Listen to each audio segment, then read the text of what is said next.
एक नया सवेरा। कानपुर में डिप्टी सीएम दिनेश शर्मा बोले कि देश सुरक्षित हाथों में है। अब आतंकवादी आते हैं लेकिन सीधे नर्क जाते हैं। उत्तर प्रदेश में आगामी 2022 विधानसभा चुनाव को लेकर सरगर्मियां तेज हो गई हैं। इन सब के बीच सत्ताधारी बीजेपी के डिप्टी सीएम दिनेश शर्मा कानपुर में स्थित लाजपत भवन में आयोजित प्रबुद्ध सम्मेलन के कार्यक्रम में पहुंचे। सोमवार को डिप्टी सीएम दिनेश शर्मा ने शहर के कई कार्यक्रमों में हिस्सा लिया, जिसमें लाजपत भवन में उप मुख्यमंत्री ने प्रबुद्ध जन समारोह का शुभारंभ दीप प्रज्वलित करके किया। इस मौके पर डिप्टी सीएम ने कहा कि प्रदेश में अब विपक्ष मुद्दा विहीन है, इसीलिए उसे हैदराबाद और महाराष्ट्र से नेता बुलाने पड़ रहे हैं। डिप्टी सीएम ने कहा कि आज प्रदेश में अपराध न के बराबर है और अब तक माफियाओं की करीब 18 अरब की अवैध संपत्ति जब्त की जा चुकी है।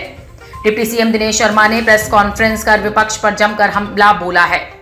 उन्होंने कहा कि अपराध और अपराधियों की शरण स्थली कहे जाने वाले यूपी में अब अपराधियों के लिए कोई जगह नहीं बची है।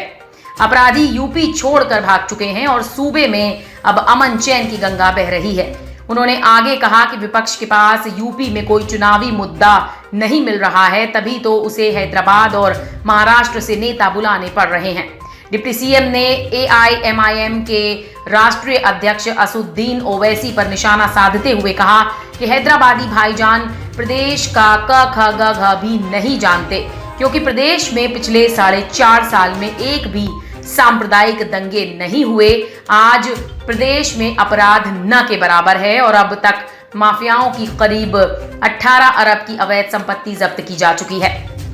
डिप्टी सीएम बोले, कानून के राज में निवेश की बारिश सी हुई है। उप मुख्यमंत्री डॉक्टर दिनेश शर्मा ने कहा कि आज का यूपी बेजोड़ है और विकास हर ओर है। पिछले 4 साल में परिवर्तन की हवा नहीं बल्कि आंधी चली है। जो काम 70 सालों में नहीं हुए वो 4.5 साल में पीएम मोदी के मार्गदर्शन में सीएम योगी के नेतृत्व वाली सरकार ने कर दिखाया है। कानून के राज में निवेश की बारिश सी हुई है। करीब 4.5 लाख करोड़ के निवेश प्रस्ताव आए हैं, उनमें से 3 लाख करोड़ के प्रस्ताव पर काम शुरू भी हो चुका है।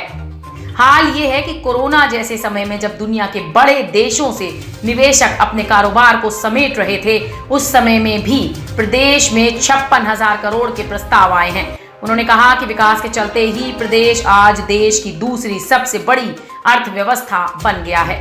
11 लाख करोड़ की अर्थव्यवस्था आज 22 लाख करोड़ की हो गई है। प्रति व्यक्ति आय दोगुनी हो गई है।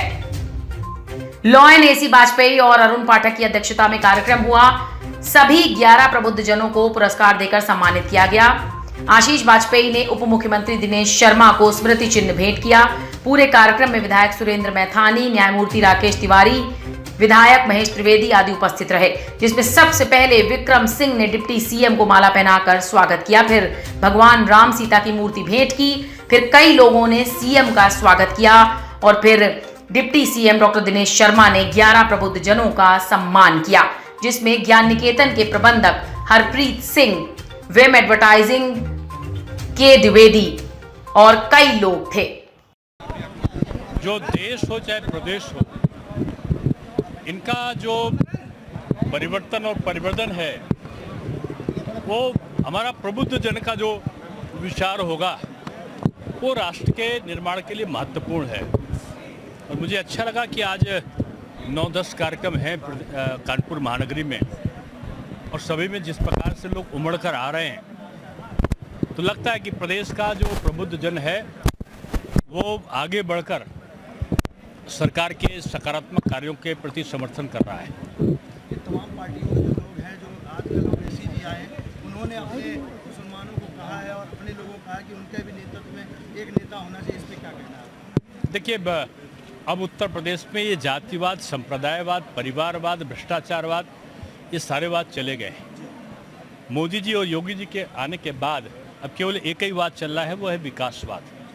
विकासवाद पे ही चर्चा होगी, विकासवाद ही मुद्दा होगा। मंत्रिमंडल में कल नए 7 चेहरे विस्तार किए गए, क्या लगता है 2022 के आने वाले चुनाव में कुछ नया कमाल कर पाएंगे? नहीं, देखिए क्या है कि 3 हमारे मंत्री कोरोना में उनकी मृत्यु हो गई थी, उनके पद भी रिक्त चल रहे थे और हर क्षेत्र को एक समुचित काम करने का अवसर मिले और काम में और तीव्रता और व्यापकता आवे, ये सरकार की नीयत में रहता है और ये अधिकार है मुख्यमंत्री का, कब वो विस्तार करेंगे, कब मंत्रिमंडल में कौन आएगा कौन नहीं रहेगा, ये उनका अधिकार है। स्वस्थ नारी स्वस्थ परिवार, आयुर्वेदिक औषधि गायनी फोर्ट, प्रदर रोग से संबंधित कमजोरी व चिड़चिड़ापन, मासिक धर्म की अनियमितता जैसी नारी तकलीफों को कम करने में सहायक। हेल्पलाइन नंबर 9151432432 और 9336810609।